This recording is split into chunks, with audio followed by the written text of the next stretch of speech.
अंगुलीमाल की कहानी बौद्ध धर्म की एक प्रसिद्ध और प्रेरणादायक कथा है। ये कहानी हमें यह सिखाती है कि व्यक्ति चाहे कितना भी पापी हो, यदि वह सही मार्ग पर लौट आता है तो उसे मोक्ष प्राप्त हो सकता है। रबार अंगुलीमाल की कहानी प्राचीन भारत में कोसल राज्य में कौशल्य जातक नामक एक विद्वान ब्राह्मण रहता था।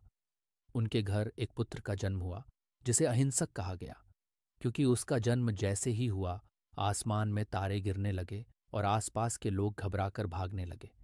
ज्योतिषियों ने भविष्यवाणी की कि यह बालक बड़ा होकर एक महान डाकू बनेगा।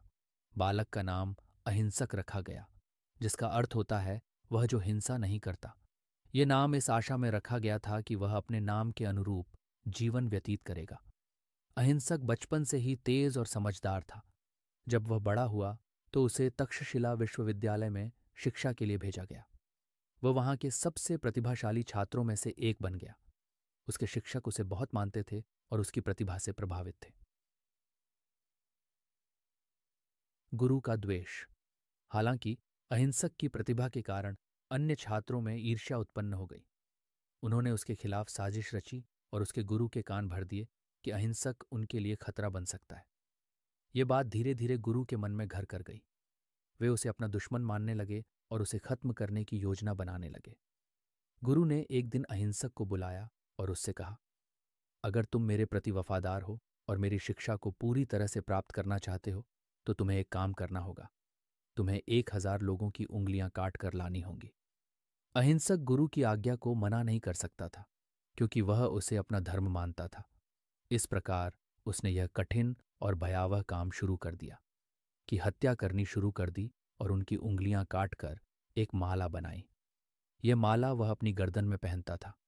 इस कारण से लोग उसे अंगुलीमाल कहने लगे, जिसका अर्थ होता है उंगलियों की माला पहनने वाला।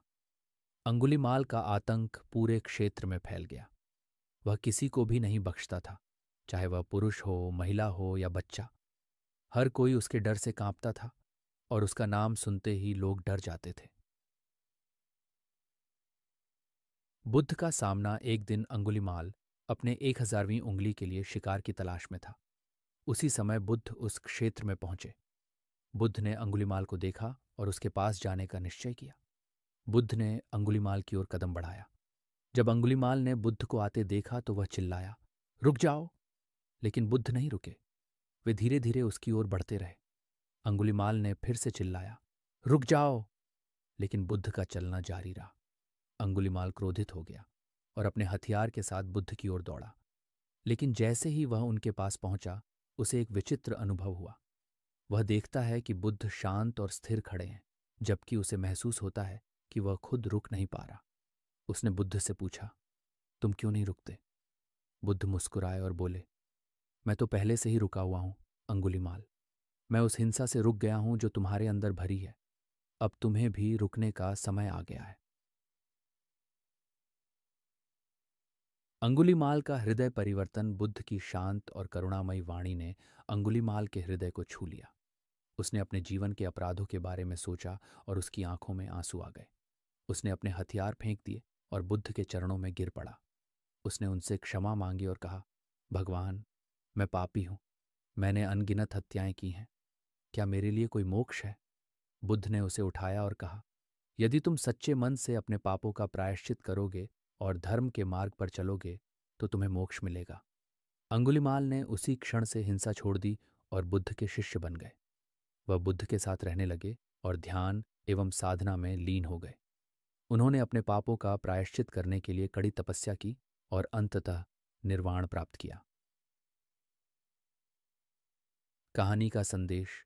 अंगुलीमाल की कहानी हमें सिखाती है कि कोई भी व्यक्ति चाहे कितना भी बड़ा अपराधी हो, यदि वह सच्चे मन से अपने पापों का प्रायश्चित करता है और धर्म के मार्ग पर चलता है तो उसे मोक्ष प्राप्त हो सकता है। ये कहानी करुणा, क्षमा और धर्म के महत्व को दर्शाती है। अंगुलीमाल की कथा आज भी हमें प्रेरित करती है और हमें सिखाती है कि कभी भी किसी को सुधारने की आशा नहीं छोड़नी चाहिए। प्रत्येक व्यक्ति के अंदर अच्छाई छिपी होती है, बस उसे सही दिशा में प्रेरित करने की आवश्यकता होती है।